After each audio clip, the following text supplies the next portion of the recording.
গ্রামে পাহাড়ের ধারে এক দরিদ্র কৃষক বাস করত।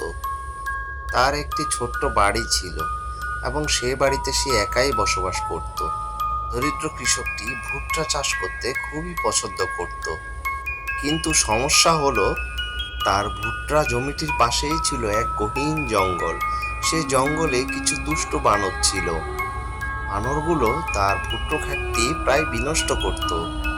তারপর একদিন, আমি বুঝতে পারছি না বানরগুলো কেন আমার ভুট্টো ক্ষেতটি প্রায় নষ্ট করে ফেলছে। এভাবে চলতে দেয়া যায় না। এই পটকা, তুই কি দেখতে পাস না পাশের কৃষক ভুট্টো চাষ করেছে? ভুট্টোগুলো তো পেকেই গেল। কয়েকদিন বাদে সেই কৃষক তো সেগুলো ঘরে তুলে নিয়ে যাবে। সানগ্লাস দিয়েছিস বলে কি চোখে দেখতে পাস না? যা, ঝন্টু মন্টু পন্টুকে ডেকে নিয়ে আয়, বল আমরা ভুট্টো খাবো। তুই কি ভুট্টোর স্বাদ এখনই ভুলে গেলি? মনে নেই গতবার আমরা কি সুন্দর ভুট্টো খেয়েছিলাম? আমার এই বানরগুলোর জন্য খুবই ভয় লাগছে। তারা যদি আমার ফসলে নষ্ট করে দেয় তাহলে আমি কি করব? গত বছর তারা আমার ফসল নষ্ট করে ফেলেছিল। এইদিকে বানরগুলো তার ফসলের আবার ক্ষতি করলো। তারপর বানরগুলো কি শুরু করেছে, দেখো কি অবস্থা করেছে আমার ফসলের। তুই ঠিকই বলেছিস, ওই ভুট্টার স্বাদই আলাদা, খুবই মজা ছিল। কিন্তু সমস্যা হলো সেই কৃষক শুধু মারতে আসে আমাদের। আমরা একটু খেয়েছি তো কি হয়েছে, সে এমন করে কেন? তাকে ভুগতে হবে। আমরা তার ক্ষেত পুরোটাই দখলে নেব, সব ভুট্টো আমরা খেয়ে ফেলবো। সে পেয়েছেটা কি? আমাদেরকে শুধু মারতে আসে, আমরা এর প্রতিশোধ নেব। আমরা সব ভুট্টো খেয়ে ফেলবো। কি ঠিক বলেছি না আমি? হতচ্ছাড়া বানরগুলোকে একবার শুধু হাতের কাছে পাই, একটু সামনে গিয়ে দেখি। এই ধর ধর ধর ধর ধর, দাঁড়া দাঁড়া দাঁড়া দাঁড়া বলছি, দাঁড়া, আজ তোদের পেয়েছি। শোন পল্টু, আজ কৃষকটা আমাকে বেদর মেরেছে, আমাদের 3 জন সদস্যকে আহত করে দিয়েছে। শোন, আমি বলছি কানে কানে শোন, ওই কৃষককে দুনিয়া থেকে সরিয়ে দিতে হবে।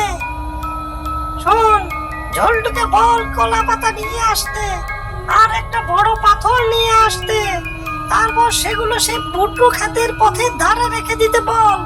তারপর দেখ মজা। বানরগুলোর অত্যাচারে মরে গেলাম। এভাবেই বানরগুলো কৃষককে মেরে ফেললো। পল্টু, নাচ নাচ, এই ক্ষেত এখন আমাদের। আমরা এখন সারা জীবন ভুট্টো খাবো। দেখেছিস এই কৃষককে মেরে আমাদের কত লাভ হয়েছে? এক সময় আমাদের খাবারের কত অভাব ছিল। এভাবে বানরগুলো আনন্দে আত্মহারা হয়ে ভুট্টো ক্ষেতের ক্ষতি করতে লাগলো। তারা যা খেত তার চেয়ে 3 গুণ নষ্ট করত।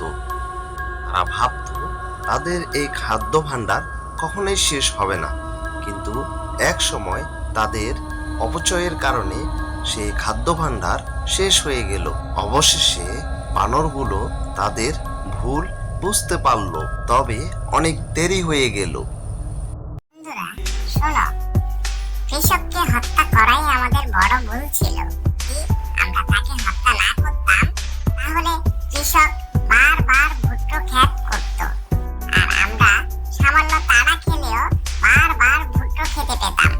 আজ আমাদের এই করুণ পরিণতি হতো না।